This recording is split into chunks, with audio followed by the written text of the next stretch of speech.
Boa noite. Os jovens revoltados e violentos estão nas 3 reportagens do Globo Repórter de hoje. As gangues em guerra na noite de São Paulo. Carecas e punks matam uns aos outros. Nunca se sabe exatamente por quê. Punk morre assim, ó. O mundo louco dos headbangers, rockabillys, góticos. As principais aventuras da gente são coisas macabras, entendeu? No Rio, a violência dos bailes funks. 600 mil jovens em guerra nos salões e nas ruas. À noite, a morte nos pegas e automóvel. Nos Estados Unidos, as gangues que roubam, traficam drogas e aterrorizam as cidades. No Brasil, cresce a rivalidade entre turmas de jovens nas grandes cidades. Em São Paulo, cada uma dessas gangues tem um gosto musical e uma maneira própria de vestir, de pensar e de defender as ideias. Muitas vezes, a intolerância recíproca leva a agressões e até a crimes de morte. O repórter Caco Barcelos desceu aos porões em que se divertem e se enfrentam as tribos da noite de São Paulo.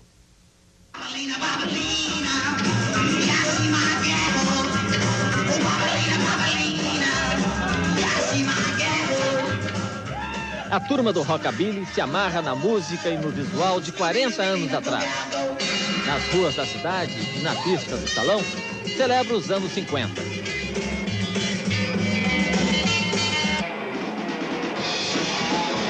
Os headbangers, antes conhecidos como metaleiros, se ligam no som pesado. Na hora de dançar, sacodem furiosamente a cabeleira e se jogam uns sobre os outros. Os punks pregam a anarquia e detestam as etiquetas da moda. Não procuram confusão, mas não são de fugir de briga. Os góticos cultivam penteados mirabolantes, se vestem e se pintam de preto. Dizem que são depressivos, mas estão sempre rindo. Para eles, passear e namorar de madrugada no cemitério é um programão.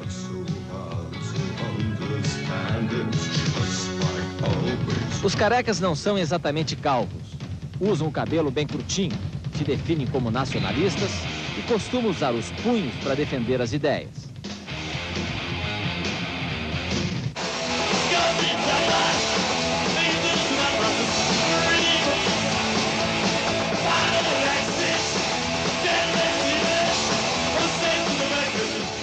Os carecas têm fama de violentos. São acusados de assassinatos em São Paulo. Durante o último show do grupo Ramones, Rogério Ramalho de Souza, de 21 anos, foi morto com um golpe de tesoura.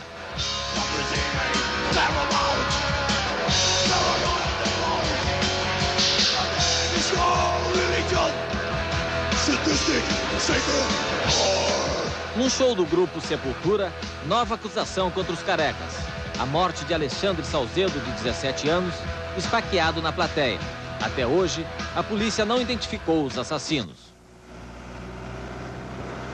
Longe dos palcos e do centro da cidade, outros crimes acontecem envolvendo gangues de São Paulo. Nesse prédio abandonado de um conjunto habitacional da Zona Leste, o punk Marcelo Pereira da Silva, de 19 anos, foi morto, segundo testemunhas, por uma gangue rival. Marcelo foi morto aqui no 3º andar de uma forma bárbara. Ele foi atacado por várias pessoas neste quarto, onde costumava dormir. Que no chão está a camisa que ele costumava usar. Várias marcas de furos de facadas. Foram mais de 30 golpes. No chão ainda estão as manchas do sangue de Marcelo. Nosso trabalho no local do crime é interrompido por um rapaz que não se deixa filmar.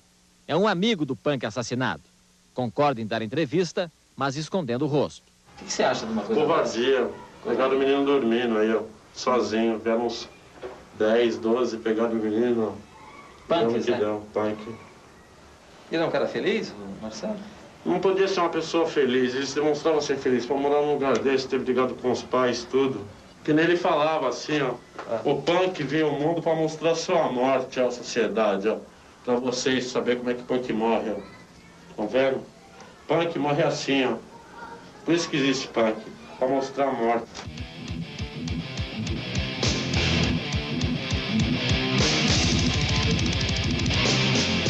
A A mãe adotiva de Marcelo, dona Dirce, confirma que expulsou o filho de casa. Não aceitava os hábitos, as roupas e a rebeldia do rapaz. Mas objetos que dona Dirce detestava ver no filho, hoje tem novo significado para ela. A corrente com cadeado que Marcelo usava como colar e o alfinete de segurança que ele não tirava da orelha, hoje são guardados com remorso e saudade.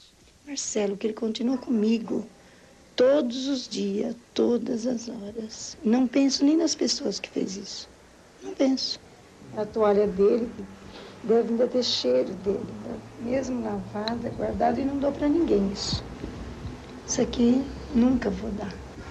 Saudade.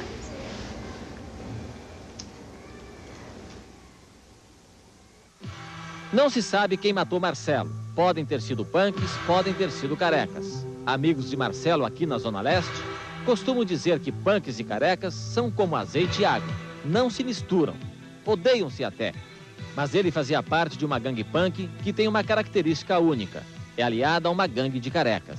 Isso pode ter provocado o ódio de uma terceira gangue rival, a que apunhalou Marcelo. Este é apenas um crime em que há suspeita do envolvimento de carecas. Na noite de Santo André, na região do ABC, são frequentes as queixas de agressões. Rubens Vieira da Silva trabalha como pintor numa oficina mecânica. Ele conta que uma noite, saindo de um casamento, foi atacado por carecas. Levou uma facada embaixo do braço. Um amigo que estava com ele, Claudemir Aparecido Godoy, tentou separar a briga e foi esfaqueado também. Claudemir correu risco de vida, ficou 3 meses no hospital e perdeu o baço. E você acha que eles podem pegar você de novo? Pode. Como pegou uma vez, pega a segunda, né? Depende do que isso para acontecer. É só não for com a sua cara. A polícia já identificou 2 carecas envolvidos na agressão. Eles fazem parte de um grupo difícil de encontrar nos pontos da juventude de Santo André. Para chegar até eles, precisamos fazer uma longa negociação. Combinamos não mostrar o rosto, nem revelar o nome dos que não quiserem se identificar.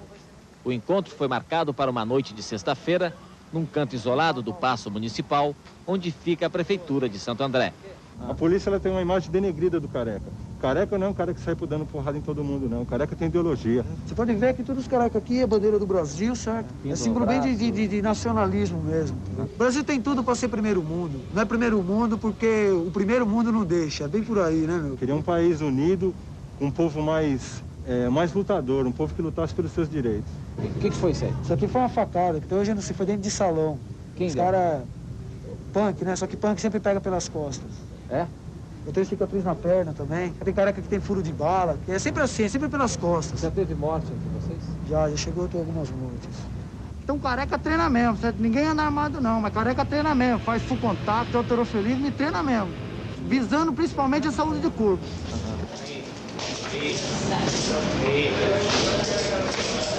E ser sempre bem aparentado, porque ideologia careca é uma ideologia firme. No mundo de hoje, meu, tudo que você for fazer tem que ter um pouco de violência, senão ninguém presta atenção. Olha careca mesmo, se careca fosse pacifista, eu garanto que vocês não iam fazer a reportagem.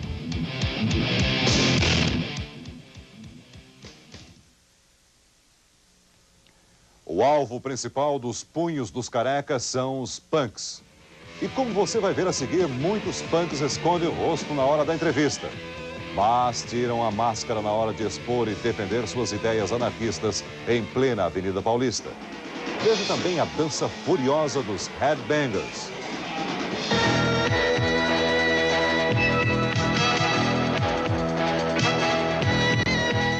É São Paulo, é São Caetano, é Santo André, aqui tem tudo. Você é de onde? Santo André. Não é fácil se aproximar dos punks que circulam na noite de São Paulo, desconfiados e às vezes agressivos. Tentamos conversar com eles no bar que fica ao lado do salão mais frequentado pelas tribos. Esse casal aceita falar e leva um copo de cerveja na cara. Segunda. Sacanagem desse cara. Acabaram de agredir um aqui, ó. O que você acha de fazer isso? Por que fizeram isso com você? Palhaçada, meu. Por que fizeram isso com você? Palhaçada. O pessoal que não curte o movimento.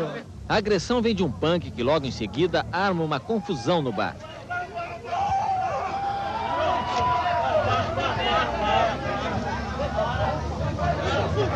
Esse rapaz pode parecer punk, mas conversando com ele a gente descobre, não pertence a grupo algum. Ao contrário, É contra todos e contra tudo. O meu sonho é que o mundo acabasse, ó. Esse mundo é uma porcaria, ó. Sério, olha que porcaria, olha. Isso é uma porcaria. Não tenho ninguém, ó. Ninguém me ajuda, ninguém me apoia. Se eu apanhar, eu apanho sozinho. Ah, sei lá, acho que eu sou um palhaço triste.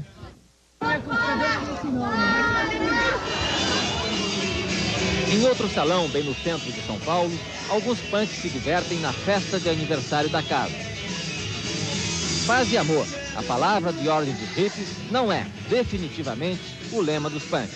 Isso aqui é pra bater nos boy folgado, numas menininhas também que nenhuma acabou de levar lá embaixo, entendeu? Pra aprender a não se meter a besta. De repente, se você precisa de usar isso aqui, pinta algum cara forgado, você já detona, já arregaça. Você já machucou alguém com isso? Aí não. Pintou, forgou, olhou feio, já mete a porrada, meu. O salão promove uma sessão de tatuagens feitas na hora. Esta moça quer marcar para sempre uma parte estratégica do corpo. O tatuadíssimo tatuador satisfaz seu desejo. Já o punk prefere agulhar o crânio. Existe alguém melhor para se levar um papo cabeça? Estou querendo mostrar o meu tipo de protesto assim, meu visual. Cada pessoa que eu encontro tenta transmitir isso porque a conversa é a que vale, entendeu? Resolvemos trocar a noite pelo dia para conhecer melhor os punks. É nas estações de metrô que eles costumam marcar encontro para trocar ideias, acertar programas. Combinamos uma entrevista. Eles vão chegando desconfiados, preocupados com a segurança. Não acho prudente se expor na televisão aos eternos inimigos, os carecas. Ainda mais nesses tempos de guerra. Por isso, impõem condições. A conversa tem de ser em território punk, uma pracinha que fica bem perto da estação de metrô. Das tribos de São Paulo, os punks são os mais antigos. Eles se dividem em gangues e bancas. As gangues são mais agressivas e já as bancas têm uma certa filosofia de vida e aversão à violência. E justamente para evitar um confronto com grupos adversários, muitos deles só dão entrevistas sem qualquer tipo de identificação. Só podemos filmar detalhes, os coturnos, preferidos por 9 entre 10 membros desta e de todas as gangues. As mensagens escritas na roupa e tatuadas no corpo. E o que eles têm a dizer. O que vocês pensam sobre drogas? Nós somos radicalmente contra, porque, como todo mundo sabe, o punk é anarquista. Anarquista e libertário. Nós queremos, acima de tudo, a liberdade. Droga é algo que tira a liberdade. O cara se torna escravo de droga. Pela gente ser anarquista, que nós somos anarquistas, cada um tem o direito de ser o que for, do cara ser o que bem entender. Agora, tem muita coisa que é contra a gente. Por exemplo, tem esses grupos nazistas, a gente detesta racismo. Tem esses playboys que saem por aí, eles é que quebram o orelhão, picham em muro, matam gato, pegam fogo em árvore. É gente que não tem nada na cabeça. A gente não gosta de violência, entendeu? A gente não procura a violência. A violência vem. É como... Parece que a gente tem um estigma, entendeu? De atrair a violência. Agora, se o pessoal vem brigar, se a polícia vem dar batida, a gente não baixa a cabeça, não. A finalidade do movimento punk é mudar a sociedade. Fazer uma sociedade mais justa, assim, onde cada um possa pensar por si. Não tenha repressão, assim. Não tenha essa liberdade fingida que tem hoje. Para divulgar sua mensagem anarquista, membros da tribo distribuem jornais tipo fanzine em pleno santuário do capitalismo, a Avenida Paulista. Os alvos preferidos são pessoas de aparência e filosofia de vida radicalmente opostas. Executivos de terno e gravata que passam apressados. Não quis nem receber o seu jornal? Não quis. Cheguei lá para trocar ideia e nem quis. Não teve nem ideia para trocar. Há quem guarde o impresso na pasta e quem promete ler mais tarde. Vai dar uma lida aí? Vou dar uma lida, sim. Aí a gente tece alguns comentários aí. Eu acredito que todo mundo tem o seu espaço, certo? Cada um tem a sua forma de pensar, cada um tem a sua forma de analisar e todo mundo merece respeito. O ritual de sacudir a cabeça sem parar, da primeira à última música do show, explica o nome da tribo mais numerosa de São Paulo, os Headbangers. A cabeleira, o jeans meio surrado e a camiseta preta com a estampa da banda preferida são a marca do headbanger, a mesma do antigo metaleiro, nome que hoje não agrada a maioria. Ele se define como individualista. A paixão pelo som pesado é o único ponto de união entre eles. Nada melhor para os headbangers que um espetáculo de heavy metal ao vivo. Eles gostam de ficar bem perto da banda e, se possível, invadir o palco, cercar o vocalista e cantar, ou melhor, gritar com ele.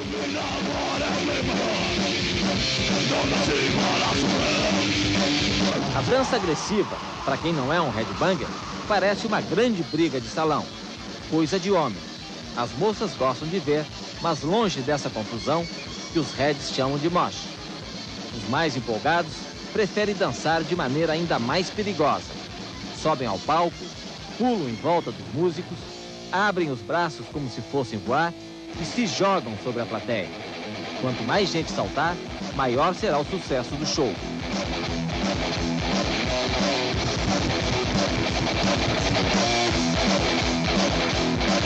A agressividade do headbanger se limita à forma de dançar, o que já basta para atrair brigas com grupos rivais, carecas ou punks.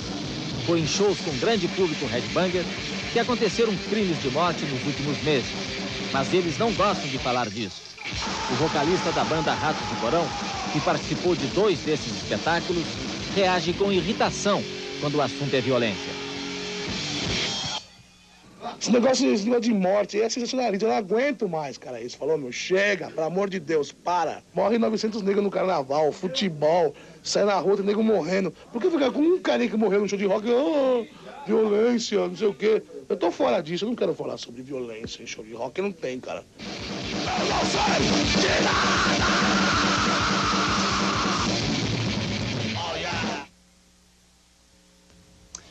O João Gordo diz que a violência não é tão grande assim. Ele está certo, pelo menos nas 2 tribos que você vai ver a seguir. Os rockabillys não são de briga, gostam de se vestir e de dançar como nos anos 50. E os góticos preferem se cobrir de preto e curtir a paz dos cemitérios à noite.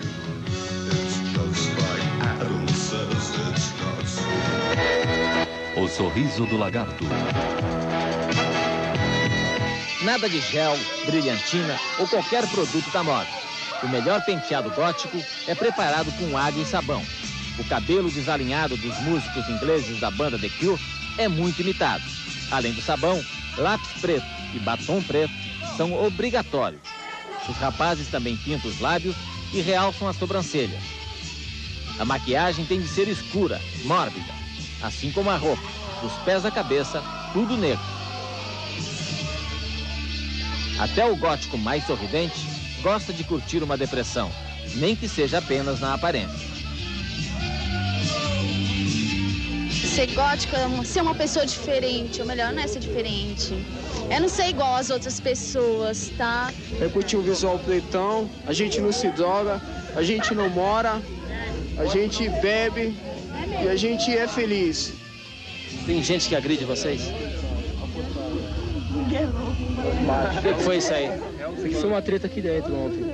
As principais aventuras da gente são coisas macabras, entendeu? Como um cemitério, uma casa abandonada, meu. É demais, cara, é demais. O salão mais frequentado pelo gótico lembra exatamente um casarão abandonado. A decoração, lógico, segue o gosto da tribo. Como a maioria é adolescente, a casa abre aos domingos, no final da tarde, para uma matinê, bem escura.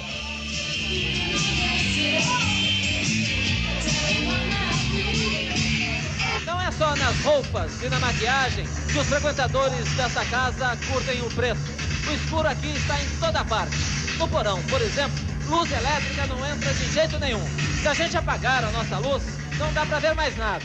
Só acendendo um isqueirinho é que dá para enxergar alguma coisa. Nesse quarto, por exemplo, tem muita gente e não exatamente curtindo um som. Opa, desculpa. Esse quarto aqui é liberal pra todo mundo. Faz o que quiser aqui dentro. Liga essa luz, cara! Depois que saem do porão, 2, 3 da madrugada, os góticos esticam o programa num lugar exatamente oposto. Silencioso, vazio, tranquilo até demais. Um lugar sem música, sem dança, que ninguém gosta de frequentar durante o dia, muito menos à noite. Eles vão ao cemitério passear, namorar, bater papo. Sempre levam um garrafão de vinho ou 1 litro de vodka. É claro que é proibido. Ninguém pode entrar em cemitérios depois do fechamento. Ainda mais para fazer o que eles gostam de fazer. Mas se fosse permitido, qual seria a graça? Você se sente bem aqui? Eu acho que não, pra gente se sentir bem não é bem o lugar, é a companhia. A gente tá entre amigos, vem todo mundo pra cá, tá todo mundo junto. Não é uma coisa baixo astral, porque a gente tá entre amigos. Vocês se divertem aqui? Sim. Não dá medo ficar aqui, não? Não, sossegado. Medo do quê? Medo de barata? A gente vem, fica aí com as minas, pessoal. Você namora em cemitério também? Também. De vez em quando tem uns riscos, mas são superados. Quais riscos? Parece o coveiro, né? Tem que correr, sair correndo pelado aí no cemitério.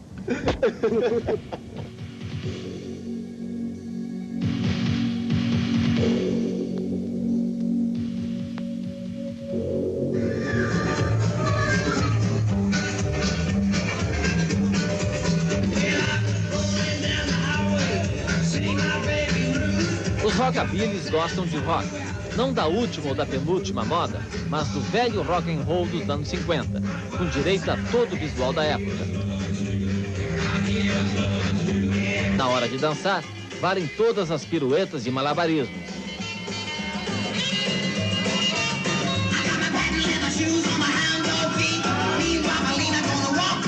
As meninas ressuscitam as saias rodadas, as meias soquete.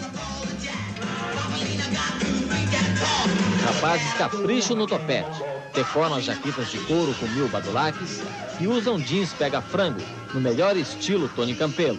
Só falta uma coisa, justamente aquela que marcou a década, o espírito de rebeldia. Naquela época, existia um porquê da rebeldia, né? Hoje em dia não existe tanto. Você é rebelde com a família, por exemplo? Não, acho que isso daí não tem nada a ver, né? Além de curtir o som cinquentão na pista, tem gente faturando em cima da onda. O dono dessa sapataria, no bairro da Freguesia do Ó, especializou-se em fabricar botinhas do jeito que rockabilly gosta. Couro preto, cano médio, bico estreito. Ao lado do irmão gêmeo e sócio, Márcio Vilela passa horas trabalhando para dar conta das encomendas, embalado pela voz de Hillbilly.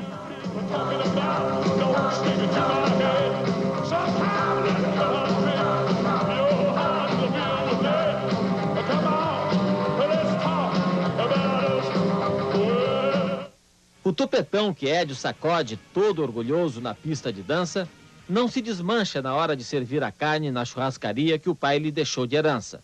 Ed tem 19 anos e já assumiu a direção do negócio, para alívio da mãe, que se preocupava demais com o filho no tempo em que ele era um punk. Sabe, com o filho hoje em dia você tem que conversar abertamente, esclarecer tudo, né? Aí se eles errar, o problema é deles, os pais avisaram, né? Na hora de investir o lucro da churrascaria, Ed permanece fiel aos anos 50. Tudo que ganha, aplica em carros antigos. Já tem 4. O favorito é este Chevrolet 51, modelo de luxo e pintura bastante discreta. Por que você curte carro antigo assim? Porque é um carro da época, entendeu? E nós, quando estamos dentro dele, é como se a gente estivesse voltando no tempo. Então Viaja no tempo, é? A gente completa ele e ele completa a gente. Vamos dar uma volta que daí você também vai voltar no tempo um pouco. Tá bom. Vamos lá.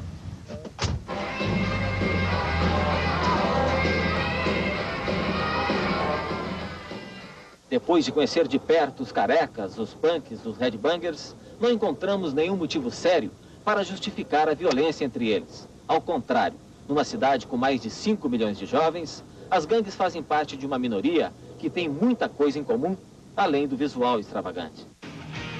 Todos afirmam que o visual diferenciado é uma forma de protesto contra o consumismo.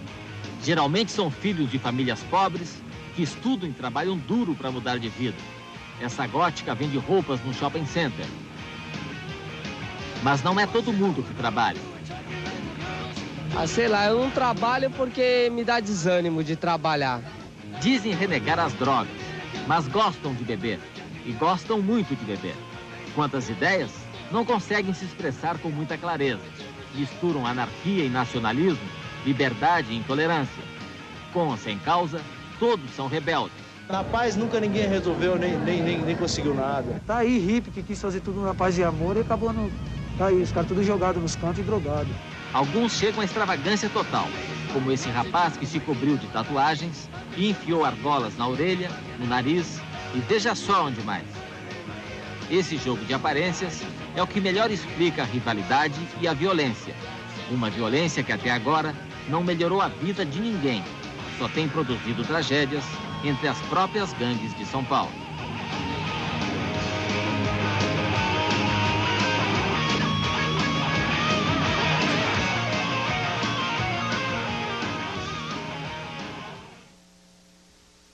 Tragédias também acontecem no Rio quando as gangues se encontram. Nos bailes funk, 600 mil jovens se divertem brigando. Outra diversão violenta, o pega. Veja daqui a pouco.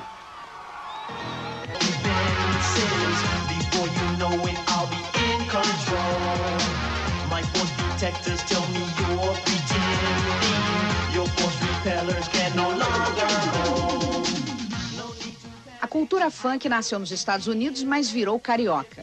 Ela está bem instalada nos subúrbios do Rio há quase 20 anos. Só nos finais de semana é que a tribo se manifesta e revela sua identidade.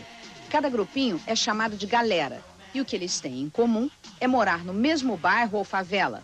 Mas a maioria não sabe dizer exatamente o que é funk. Funk? Sabe não. Sei não. O que significa funk? Funk, pô, não tem explicação. É uma emoção muito maravilhosa. Não sei explicar bem, né? Mas eu adoro. De onde vem essa música?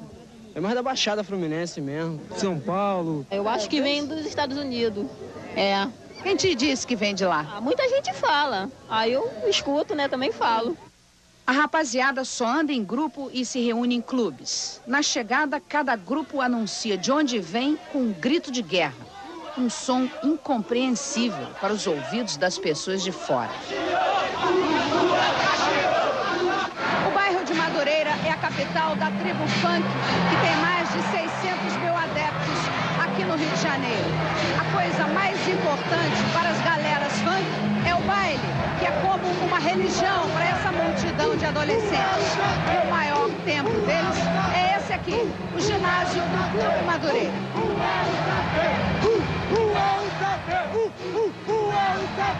Você só pode ver esse tipo de celebração em baile funk no Rio de Janeiro.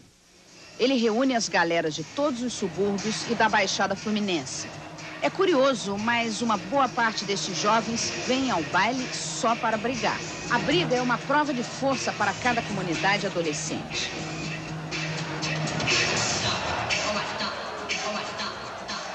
E o confronto tem um código que funciona assim. Os grupos circulam pelo salão em cordões, se empurram quem está no caminho, ameaçam outros grupos numa coreografia previsível para os frequentadores. E quanto mais forte a música, maior a excitação.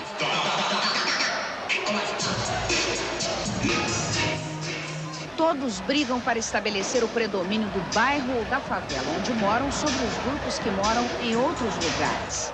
Com frequência, os seguranças que circulam dentro do salão interferem para separar os brigões.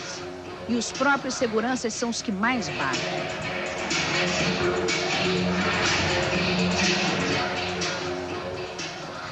O que foi isso aí? Foi? Daqui foi o segurança, eu tava passando, aí veio o segurança, foi bater no moleque, aí me acertou com o pau, ele até me pediu desculpa, sabe? Tem muita briga aqui? Briga? A senhora vai ali que a senhora vai ver briga à vontade, é briga pra lá, pau pra cá, um bate no outro. Este deveria ser um baile especial para as galeras. Nessa noite há um concurso de gritos de guerra e vários grupos trouxeram faixas pedindo trégua. Vamos ouvir o grito de guerra da galera da Vila Kennedy. Vila Kennedy chegou. O organizador juntou as galeras na expectativa de que este evento pudesse ser apenas uma brincadeira. Os namorados concordam em ser felizes e parecem uma galera à parte. Mas os brigões não tomam jeito. A violência ensaiada nos bailes com frequência explode nas ruas. Em abril desse ano, houve uma briga feia entre diversas galeras dentro de um ônibus. Resultado, 6 feridos e 3 mortos. Por ironia, as mortes aconteceram exatamente aqui, em frente ao cemitério do subúrbio de Ricardo de Albuquerque. Os bandos pegaram um ônibus como este da linha Pavuna Madureira depois de um baile no Clube Pavunense. No meio do caminho, grupos rivais entraram no ônibus fazendo arruaça, ameaçaram o motorista e começaram a discutir. Alguém puxou uma arma e provocou a tragédia. 6 feridos e 3 mortos. O subúrbio também é o cenário para a atuação de outra tribo, que aterroriza as ruas de vários bairros nos finais de semana. Os pegas organizados de automóveis existem aqui no Rio de Janeiro desde 1974. A tribo envolvida nessa atividade escolhe alguns pontos-chave para fazer esses pegas. Um deles é essa rua aqui, conhecida como Fazenda Botafogo, em Acari. Durante o dia, essa rua é muito tranquila, mas as noites de fim de semana aqui são perigosas e deixam marcas no asfalto.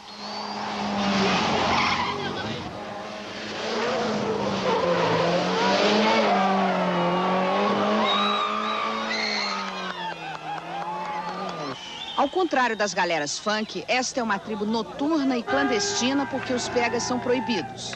E ao invés de se exibirem como os adolescentes, os motoristas exibem suas máquinas.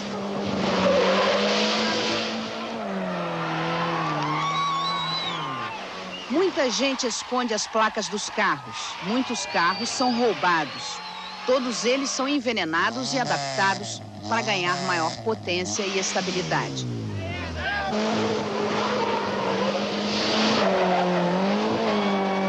A essência do pega é uma exibição de cavalo de pau, a virada de 360 graus.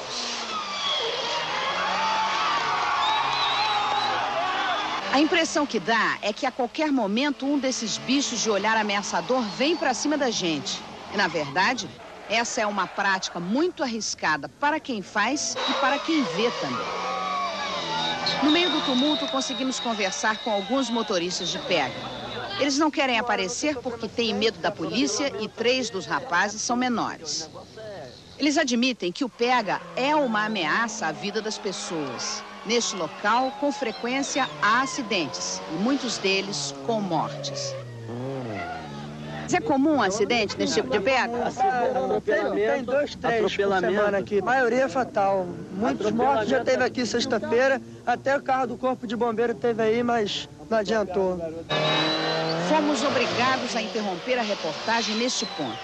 O chefe do tráfico de tóxicos da favela de Acari ameaçou parar a gravação à força.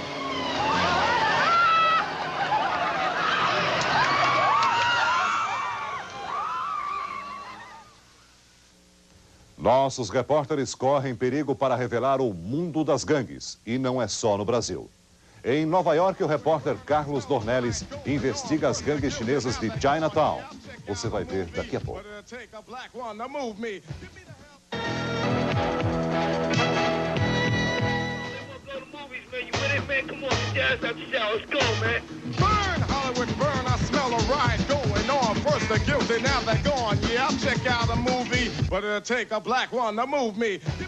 O romantismo já é coisa do passado.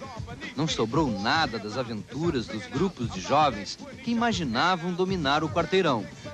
Hoje, participar de uma gangue já não significa mais disputar o poder numa esquina. As gangues norte-americanas dominam bairros inteiros e exercem o poder através das armas, do tráfico de drogas e da extorsão. Apesar da divisão territorial, as batalhas entre gangues fazem vítimas regularmente, mas são sempre disputas entre gangues da mesma região e, principalmente, briga pelo controle da distribuição de drogas. Em Los Angeles, na Califórnia, os números da violência já não espantam ninguém. Mais de 300 pessoas morrem por ano por causa das batalhas entre grupos rivais, às vezes até dentro da mesma gangue.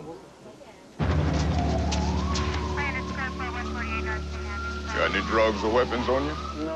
O filme The Boys in the Hood, ou Os Garotos da Redondeza, procurou retratar esse mundo de segregação racial e violência no subúrbio de Los Angeles. Violência da polícia, violência das gangues. As gangues, é claro, não gostaram. Houve pancadarias, gente ferida, e vários cinemas tiraram o filme de cartaz nessas últimas semanas. Hoje, a cidade de Los Angeles é dividida por duas grandes gangues. A gangue Sangue usa sempre a cor vermelha. Tem mais de